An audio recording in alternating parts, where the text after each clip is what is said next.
ድና የተከበራችሁ የኔ ተወዳጅ ቤተሰቦች እንዴት አደራችሁ? እንደምንስ ሰዓት ደረሳችሁ? የእግዚአብሔር ሰላምና ቸርነት በያላችሁበት ብዝት ይበለላችሁ።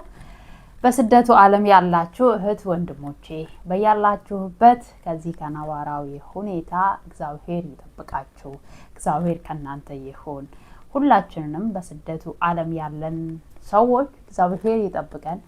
እንዲሁም ደግሞ የዩቲዩበሮች የተለያየ ሶሻል ሚዲያ የምትጠቀሙ እህት ወንድሞቼ ለናንተ ትንሽ መልእክት ለናንተ በተለያየ በየፌስቡክ ላይ የሚፖስቱትን ነገሮች እያነሳችሁ ወይ የሆነ እንትን ላይ በየሶሻል ሚዲያችሁ ላይ የምትለጥፉ ባትለጥፉ መልካም ነው። ምክንያቱም የዚህ ሀገር ሕግ ጠበቅ ያለ ነው። ሕጉ ደግሞ ታውቁታላችሁ ምን ያህል ጥብቅ እንደሆነ። እንዳትጠቀሙ። ለምን ከእንደዚህ አይነት ነገር ተቆጠቡ፣ ጥንቃቄ አድርጉ። በያላንበት የሰው ዘር በሙሉ በስደቱ ዓለም ያለን ሁላችሁም እግዚአብሔር ይጠብቃችሁ። እግዚአብሔር ከናንተ ይሁን። እወዳችኋለሁ። እግዚአብሔር ጠብቆ በእግራችን እንደወጣን በእግራችን ወደ ሀገራችን ይመልሰን። ከእንደዚህ አይነቱ ወጥቶ ከመቅረት እግዚአብሔር ይጠብቀን። ነገ ተስፋ በስደቱ ዓለም ያለን ሰዎች ሁላችንም አንድ አይነት ስሜት አለን ብዬ አስባለሁ።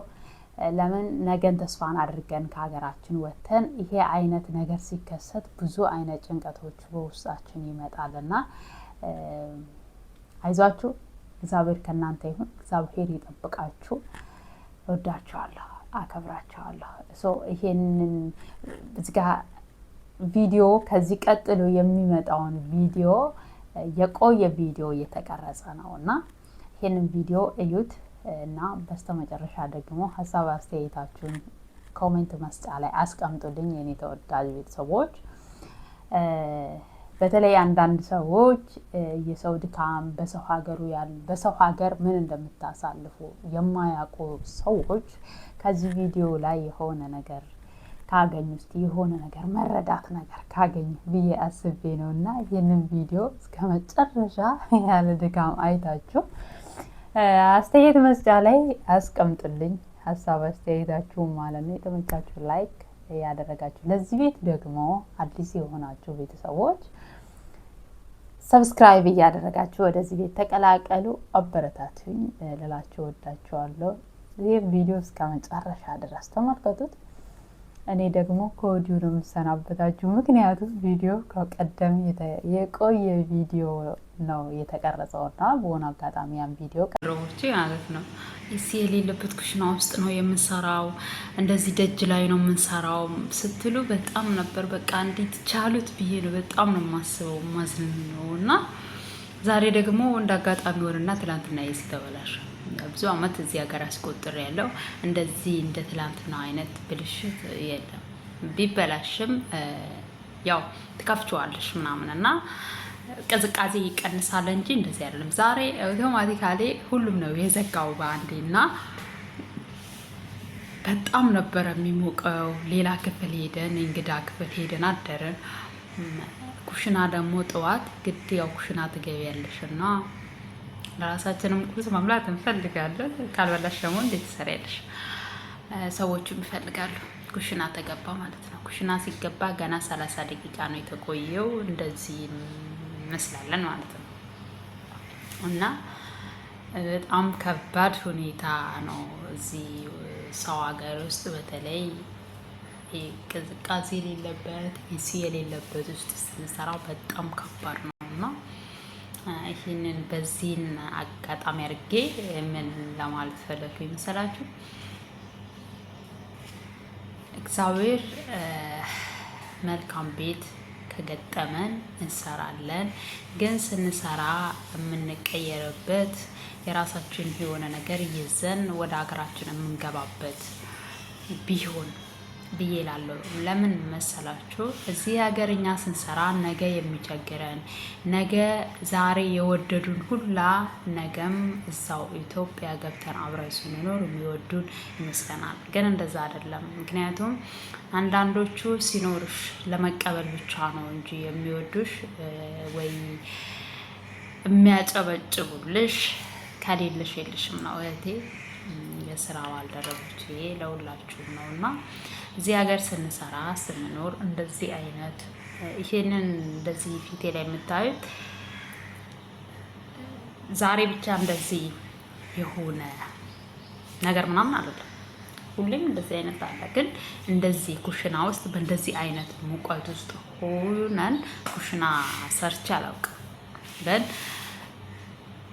ይሁን እንደዚህም እየሰራ እንደዚህ ያቸው እንደዚህ ሆነንም እየሰራን ደግሞ ስንይዝ በእጃችን ስንይዝ ነገ ለመቀየር ሀገራችን ገብተን ደግሞ ለማረፍ ከሀገራችን ስንወጣ ብዙዎቻችን 2 ዓመት እንደው ቢበዛ 4 ዓመት ሰርቼ የሆነ ነገር ቢኖረኝ ለቤተሰቤ እንዲያደርግ እንላለን። አንዳንዶቻችን ግን ለራሳችን እና የሆነ ነገር እንዲህ ለራሴ ያደርጋሉ ብለን እንመጣና እዚህ ከመጣን በኋላ ደግሞ ቤተሰብ እናፈራለን ማለት ነው። በፊት የተውን ቤተሰቦች ዛሬ ይፈልጉናል። በፊት የጣሉ ሰዎች ሁላ ይፈልጉናል ማለት ነው። በፊት የት ነሽ፣ እንዴት አደርሽ፣ እንዴት አልሽ የማይሉሽ ሁላ ዛሬ ደግሞ አንቺ እዚህ ሀገር እየሰራሽ ስለሆነ አረብ ሀገር ማለት በተለይ ኢትዮጵያ ውስጥ ላለ ሰው በጣም እንትን እንዴት ነው ብር ቢታፈስበት ሀገር አድርገው የሚያስቡ ሰዎች አሉ። እና ይሄንን ስል መልካም ቤተሰቦች እንዳሉ ሁሉም ተቀባይ የሆኑ ቤተሰቦችም አሉ።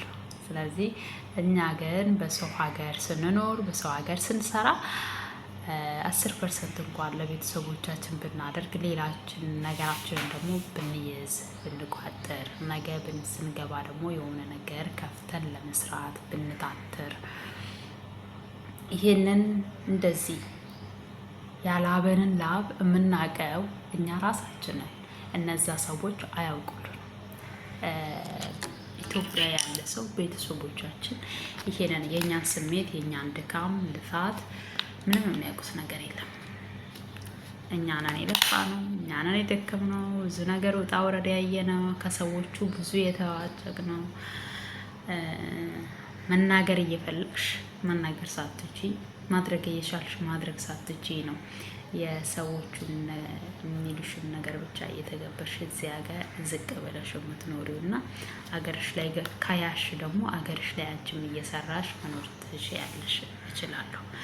ግን ምንም ነገር ካልያዘን ምንም ነገር በእጃችን ከሌለ ሀገራችን ላይ ሄደን ምንም ነገር ምንም ነን ማለት ነው። ስለዚህ እንያዝላለው። በሰው ሀገር የምትሰሩ ፓርትነሮች ደግሞ በርቱ፣ ጠንክሩ። እግዚአብሔር ከእናንተ ጋር ይሁን እላለሁ። የእግዚአብሔር ሰላም ይብዛላችሁ።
Yeah.